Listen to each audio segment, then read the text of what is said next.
Welcome, everyone, to the Leading Together podcast, Insights for Delaware's Tomorrow. In each episode, we sit down with the top minds and leaders from across the nation and right here in Delaware, and they share their perspectives in ways that help advance FSE's mission, which is to build capacity, raise awareness, and elevate school board leadership across our communities. I'm your host, Julia Kelleher, Executive Director of First State Educate. Thank you for joining us. Today, I have a fantastic guest for you. Worlds of experience here and just a wonderful person to boot, Dr. Jenna DiEleuterio, who is, congratulations, the 2026 State Teacher of the Year. She's a reading specialist at Talley Middle School in the Brandywine School District, right here in Newcastle County. But really worlds of experience, great perspective, but a genuinely wonderful person too. Jenna brings this perspective to the conversation that's not only about literacy, but also student engagement. She's got a background in special education, reading intervention, and teacher leadership, but she's really dedicated her career to helping middle school students, another favorite category of mine. But in addition to, the actual technical part, I think what's going to be great about the conversation today is Jenna talking to us about the environments that are important to create for students. And I'm not going to give much more away than that, but she's done in many, many community-based ways, just showed how educators can really strengthen the relationship between schools, families, and communities. So Jenna, I'm so happy that you're here. Thank you for joining us today. Thank you so much for inviting me. So let's hear, I gave a bit of an overview, but your journey in education, because it's really, you have wonderful perspective, but really just a good heart that you come at your work with. Yeah. Thank you. Thank you. Yeah, I'm excited. So I am a graduate of the Brandywine School District. I graduated from Concord High School, and I always loved school. I was successful in school, and so it felt natural to me to want to return to that field when, it was time to pick a course of study when I was in college. And of course I loved kids. And so I thought, okay, this is what I want to do. I want to help. I want to, and so I knew I wanted to be an educator.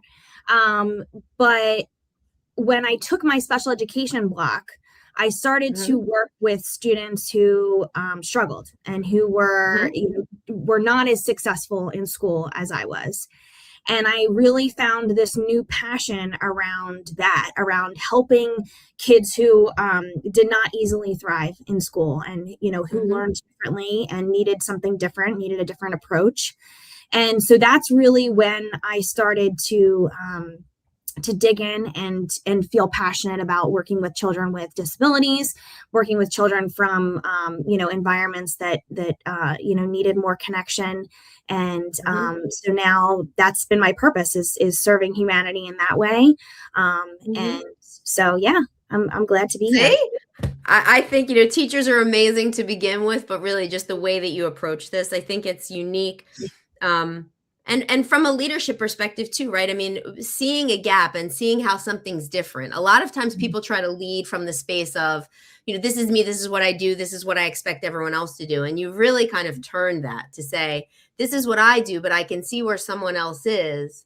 And now my job is to sort of build this bridge, which I think, is beautiful, but probably really rewarding when it works. Absolutely. Absolutely. And I think it really starts with being present. And kind of my passion statement this year as Teacher of the Year has been slowing down and connecting. And that involves really listening and meeting people where they are, whether it's our students or their families, our colleagues, communities, whatever. Yeah. And so let's talk about this about being, recognized as the Delaware State Teacher of the Year. I mean, you started with knowing you wanted to be a teacher and then finding this passion with special education students and now Teacher of the Year. I mean, what's that like? It is, no one can prepare you for it. First of all, becoming Teacher of the Year is not something you strive for. I mean, it just kind of happens organically. And then all of a sudden it happens and you're like, holy moly, what is happening around me? But it's incredible. As overwhelming as it is, I just, there's a lot of opportunity and I have learned so much about the value of spotlighting teachers and making them feel seen and heard and valued. Mm-hmm. And Mm-hmm. I'm in this very unique position. And Mm-hmm. what keeps going through my mind, especially over the past 3 months and different experiences I've had, is how can I replicate this for my colleagues? How can I make other teachers around me Mm-hmm. feel this love and admiration? Because Mm-hmm. I think that people are tired, people are struggling, Mm-hmm. and the work is hard. And I think the only way that we're going to do this is by supporting each other and lifting each other up. Mm-hmm. And Mm-hmm. so that's something that's really been on my mind and heart, is how can we do this, for others around us. Yeah. So I just want to touch on that a little bit, because this idea of it's almost like you're sharing this recognition that you've been given, and Yeah. well earned, well deserved, but trying to bring others into that light Yeah. with you. Yeah. Yeah. Yeah, I was in California for a conference. All of the state and territory teachers of the year gathered at the Google headquarters a couple of weeks ago, and someone, one of the national teachers of the year, previous national teacher of the year, said, "Why be a star when you can be a constellation?" And I just loved that. Wow. I loved that. And what a powerful statement, because this profession is it's not a solo act. Yeah. And you can't do it by yourself by any means. But absolutely, I think one of the beautiful things about this journey of this year and going forward is the ability to really bring up others. And various opportunities have come up. I spoke at the Delaware State Educators Association, and I was able to bring a former student with me. Oh. And recently, I also presented at the Women Leading Delaware conference at the University of Delaware, and I brought a community leader who has really inspired some of my community work. And so I try in everything I do to share the spotlight, and use my own voice, but also give voice to others as well. Yeah, I think it's worth calling out too. I mean, we're talking about your leadership here in the context of education, but I think that's an important approach to being a leader, is seeing it as the opportunity to bring everyone else into the light, or to create this constellation. Yeah. It's funny too, because the being recognized as the teacher of the year is a very distinct honor. But really, all of these things that I'm hearing for you, I mean, they have kind of a broad universality where they do apply. I mean, understanding where someone else is coming from and trying to meet them there, using your voice to help elevate others, allowing other people to share. I just think, I think that's, it must be great for you, and it must be great for all the people that your friends and colleagues that you've been in this work with for so long. Thank you. Yes, it's been wonderful. What do they say? I mean, what are your colleagues? When you found out, kind of, what was their reaction? Well, of course, lots of congratulations, but I think none of us, me included, could have said what this journey was going to look like. Right. So even coming back from California, I think people don't even know what to ask sometimes. People don't know what my schedule is, or my, I'm just absent a lot. I'm going to this professional development or doing this speaking engagement, and people are just kind of what's it like? And sometimes I don't even have the words to describe it. So it's just a process, but I've been very supported. I'm very grateful for my coworkers, my fellow teachers, who a lot of them are in proximity to me, and so we'll kind of chat in the hallway while we're waiting for students to come in. And my administration has been wonderful. The district has been incredibly supportive. So just wonderful. Great.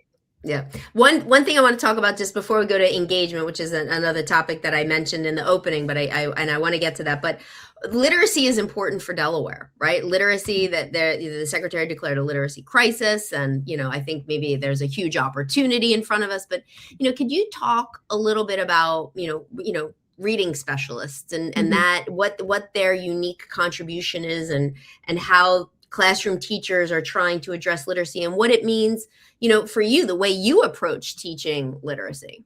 Yes. So when I moved to middle school, I was a special education teacher in elementary school for a long time. And I shifted to middle school. And one of the things I noticed is that the kids go from having, generally one teacher in elementary school to having 7 teachers.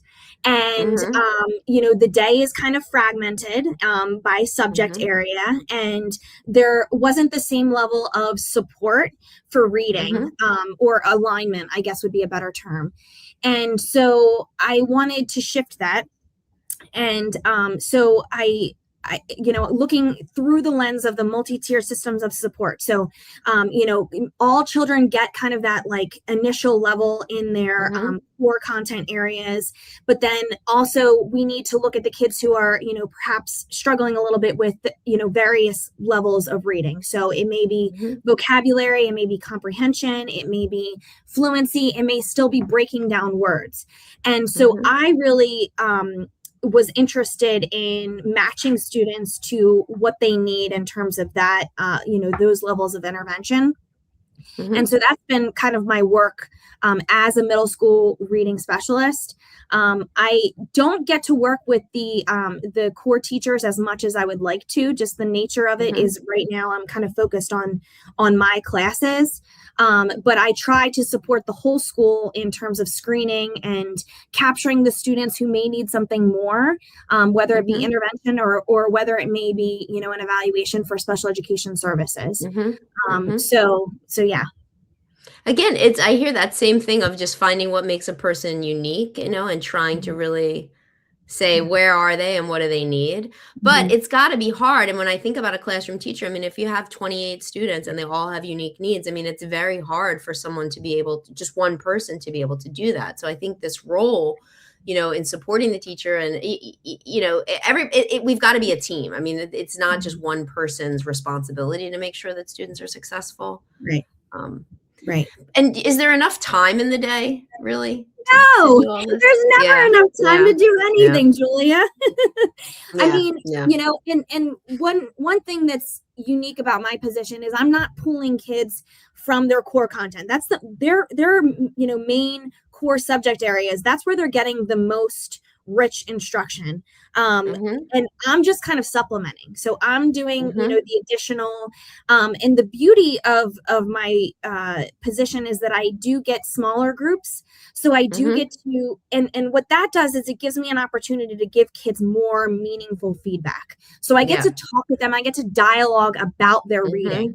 Whereas in their whole group class, it's a little bit more, content focused. It's a little bit more, standards driven. But I get to kind of individualize a little bit more in the smaller class. So.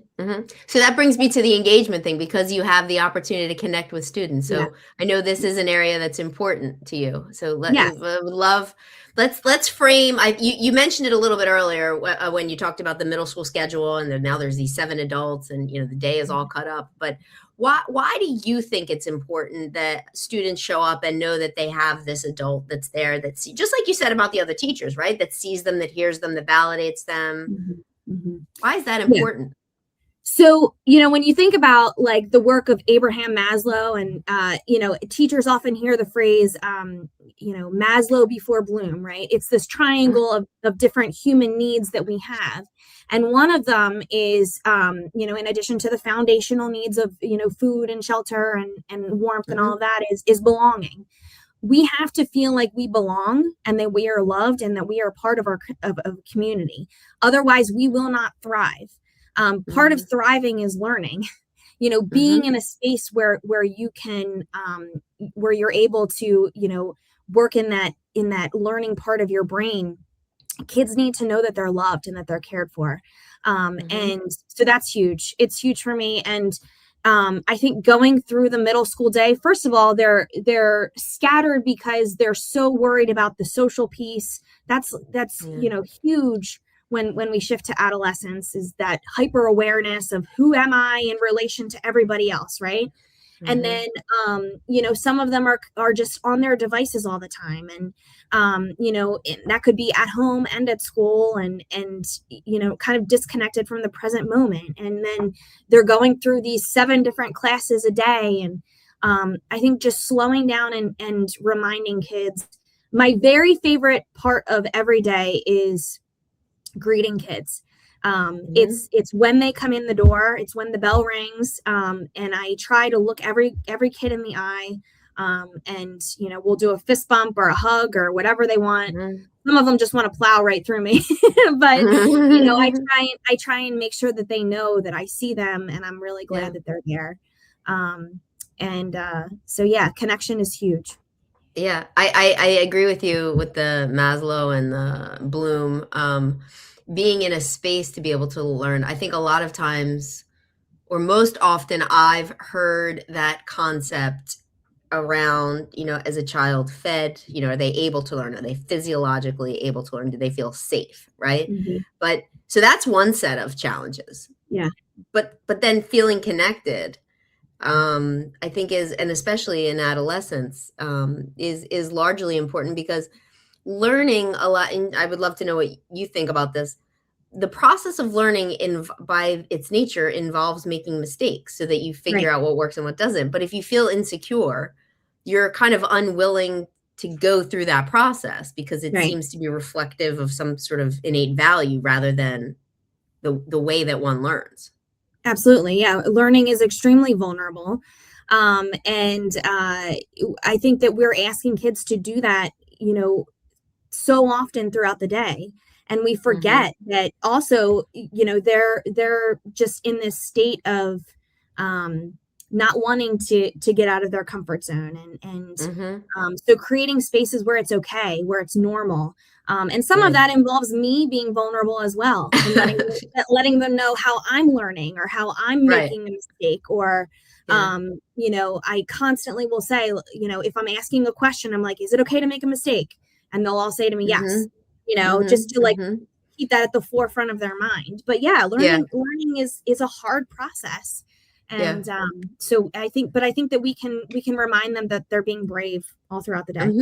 Yeah, no, I love that. And I think I'll share one sort of, I don't know if you'll connect to it or not, but I do teach as an adjunct, and I sometimes find myself getting so excited about the thing that I'm doing that I feel like I might be going too fast, and then I have to say oh wait, I love this, and I might be going, at 100 miles an hour, and I need to slow down. And so to do that, to help myself, I ask myself a question.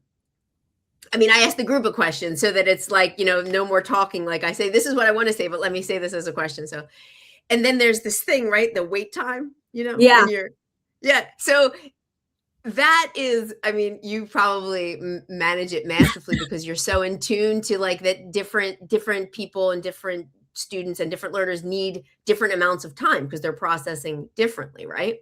But the one thing that I say when I'm asking the question, because I feel like they might get nervous, that it feels like it's like 15 seconds, that feels like it's been 15 minutes and no one's talking. Right. And I'm like, this is wait time and it's okay. Like the silence is okay because it's uncomfortable. You know what I mean? People are like, oh, I don't know what to say.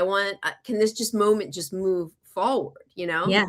Yeah. But to your point about when you're vulnerable yourself in front of the room, I think that goes a long way for other people saying, I can be vulnerable too, because she's human. Yeah. Absolutely. Yeah. And I think sometimes with the wait time, it's us, right? We're the ones who are uncomfortable. And but then I think about when that experience happens in like a faculty meeting, and sometimes I do need a minute before I want to raise my hand, and so definitely reminding ourselves of being in that learner. And again, but it keeps going back to what I was saying in the beginning. That you are just really unique in your practice and in your profession and in your leadership role, is that you're so attuned to everyone else around you. You're really, it's it's about the collective. And I think that also brings us back to it's unique, it's rare, I think it's admirable. But this idea that kids are distracted, and you mentioned on their devices, there's this new cell phone policy or law that Delaware is going to pass. Like what are your thoughts on devices, social media, kind of how's this affecting middle school kids? Yeah, I mean, I think I say the kids are distracted, but I think the whole world is distracted. Mm-hmm. I think the whole world is disconnected right now. And so we're fighting just constantly getting out of the present moment. We have our watches that are buzzing at us. We have our emails that are pinging. We have, everything is constantly like reminding us, and our kids are not equipped to be able to discern that. Even it's even hard for adults. And so I do think that we have to really intentionally have these conversations with kids. We have a cell phone ban. We have like Yonder pouches that we use. And even in terms of the Chromebooks, around COVID, we went to one-on-one devices. And so even if the kids aren't using their phones, we also have to be cognizant of how we're allowing them to use their Chromebooks, and whether we're allowing them to pick them up, throughout the class period, et cetera. And I think that it's one thing to impose these things on kids and say like, it's banned, it's restricted. But I think a better approach is to really involve them in the conversation and to say, why do you think we're putting our phones in our Yonder pouches? Because we're going to get better buy-in, and we're going to get them to understand more than if we just if we just say, like, if we just cut it off, then it's kind of like the forbidden fruit. Right. So that's what I find with the kids, is that we really do, and they get it, they understand. They can be very reasonable and rational around the topic. You tell me if I'm wrong, but I would think that some of them actually welcome the opportunity to be relieved of the obligation to be paying attention to something else that looks perfect and creates pressure. Yeah. I mean, even if they don't admit it at first, going through the process and realizing, oh, I don't have to respond right away when I hear a buzz, or I don't have to, like, I know that I can't bring out my phone if something, is, I want to film something, or I don't have to worry about someone else filming me. It does take it off, and they will, even if they don't know it at first, having, going through the process, they will reflect and admit it. Yeah. So this topic brings me to the third thing that I wanted to touch on in this interview, and I'd love to have you back because there's many, many more things. I have tons of questions that I can't ask right now because time doesn't allow. Yeah. But if we zoom out to, FSE is focused on school boards, right? And policy and how districts are sort of governed. When we think about everything, that we've talked about, students being connected, the importance of customizing, individualizing the instruction, making sure that we understand what each student needs, and we roll this all up into performance, right? Like how are schools and how are districts and how's Delaware performing, right? So what are your, how do you see the opportunity for boards to be engaged, or, how could we think about how we're performing to maybe set a collective goal where districts, boards, teachers, principals, we're all kind of moving in a direction? I think there's opportunity to really, one thing that is always publicized and discussed is the topic of proficiency scores and rankings. And I think we have to dig into that and see that it is, it's an important conversation. However, we have to talk about it in context. Sometimes it's just kind of put out there like, okay, Delaware is, 37th in this particular area. Well, what does that mean? This number of students are proficient or below proficient. What does that mean? Because it's really important that we understand that when we're talking about, the National Assessment of Educational Progress, the NAEP scores, which is the nation's report card, proficiency is not the same as grade level. And I think the general public is often led to believe that it is. And so I really would like to see more conversation and people understanding what it is that we're looking at when we're talking about these rankings and what it actually means. And also, I've been really influenced by the work of Shane Safer and Jamila Dugan on street data, and also their follow-up, which is the pedagogies of voice. And, we have this satellite data. We have, test scores. We have smarter balance, things like that. And then we have like kind of the map data, which is, a little bit more honing in a little bit more, which is what the nation's report card does and what our map assessments do. But we need to look at like the data that's on the street. We need to look at like, what's in front of us and making sure that we're, collecting the information that is necessary to move our kids forward. Because if we're just looking at this higher level stuff, we're not going to meet our kids where they are. So I think it's all in context. And then that kind of goes back, again, correct me if I'm wrong, but goes back to, where we started the conversation, which is the approach, which is individualized, which is meeting the child where they are, which is figuring out what exactly they need. Right. And so, sure, we need all this other, we can't not have the data. I don't think we're going to go back to when we didn't talk about data. I don't think the assessments are going to go away, but I do think this notion of discussing it in context and really knowing at what level it matters and what's happening still, even with that child, and that child and how that child's connected to the environment, which goes back to why you greet them at the door. Right. I think it's also important to note the high level of accountability that we put on public schools, and that's not always the case when we're looking at private schools in the state. So another piece of this is that we're comparing, and it's comparing apples to oranges. And people are making these general assumptions about what the quality of school is and what a good education means. And we're all coming from different angles, and we're not all agreeing, and we're not all speaking the same language. So I think those conversations need to really happen. And it's more than just proficiency. Agreed. Last question: what can school boards do to be helpful? What would be a good step in the right direction from a governance or a policy point of view, just writ large, any board, any place? I think understanding. One of the most meaningful experiences is I've had a couple of school board members come into my classroom, whether it be during the day or after school, to really get an understanding of what's happening in the buildings and in the classrooms. And that makes me feel really seen, and it makes me feel like they understand. It's more than just reading, reading the statistics. It's getting a firsthand view, and so I think that's one way. I think looking at the structure of the day and having conversations around what we're doing, at the secondary level is important. So, great. Okay. Well, this has been a fabulous conversation. I mean, from the beginning, this constellation notion I really, really like, and bringing other people into the light, but seeing things from another person's perspective, and this idea of slowing down and really listening and connecting. I mean, we're talking about this in the context of you being an amazing educator, but it's a good human thing to do, So I think, kudos to you and what you're doing in your school with your students. But really, I think there's a lot of hope, because conversations where people are trying to understand, whether it's the school board or district leadership, or talking about performance in context, so that we can kind of be of one mind, or at least reading from the same sheet of music, I think would go a long way to advance what we want to see in public education.